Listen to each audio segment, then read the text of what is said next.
আসসালামু আলাইকুম। আজকে একটি ভিন্ন রকম ভিডিও নিয়ে আপনাদের সামনে চলে আসলাম। আজকে এখানে আমি কড়াইতে থেতো করে রাখা রসুন, কয়েকটি গোলমরিচ ও লং নিয়ে নিয়েছি।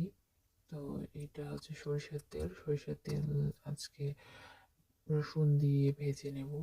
এটা খুব উপকারী, বিশেষ করে বাসায় ছোট বাচ্চাদের সর্দি কাশি হলে এটা বুকে, পায়ের তালুতে, সামান্য নাকে, গায়ে একটু মালিশ করে দিতে পারেন, অনেকটা উপকারে দেবে। এখানে আপনারা চাইলে কালো জিরা ব্যবহার করতে পারেন। আমার বাসায় কালো জিরা শেষ হয়ে গিয়েছে, তাই আমি দেইনি, না হলে আমি কালো জিরা ব্যবহার করি।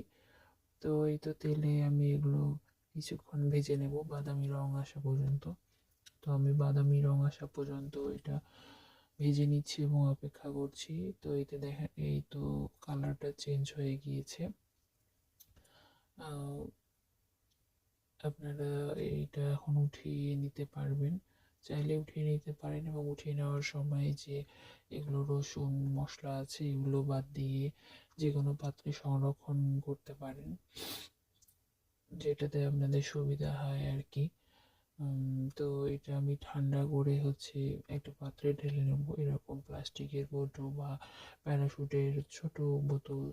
আমি প্যারাশুটের ছোট বোতলেই ঢেলে নেব, তাহলে আমার ব্যবহার করতে সুবিধা হবে।